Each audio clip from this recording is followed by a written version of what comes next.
दर्शक बंधु डीए बा महंगा भत्तार वृद्धि होगा सह 18 मासर महंगा भत्ता बकेया मिलवा नहीं आसीगला गोटे बहुत बड़ खबर। तेबे डीए वृद्धि और 18 मासर जो महंगा भत्ता बकेया रखिंट सरकार ताहा मिलवा को लेकिन सरकार तरफ आसला बड़ खबर। से बड़ खबर कौन रही जाना भिडियो को शेष पर्यंत देखूँ।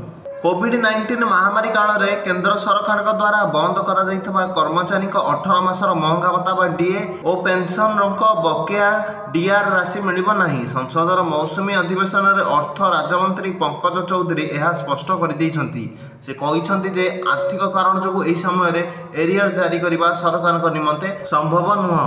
माने कोरोना बेले जो 18 मासर डीए बा महंगा भत्ता सरकार जो रोकिकी रखिते और पेंशन जो डीआर रोकिकी रखिते सरकार कोविड-19 बेले ताहा एबे सरकार आउ कहउछंती देबे नाही। कहउछंती सरकार को द्वारा यह देबा संभवपर नुह। यह केंद्र मंत्री पंकज चौधरी कहउछंती।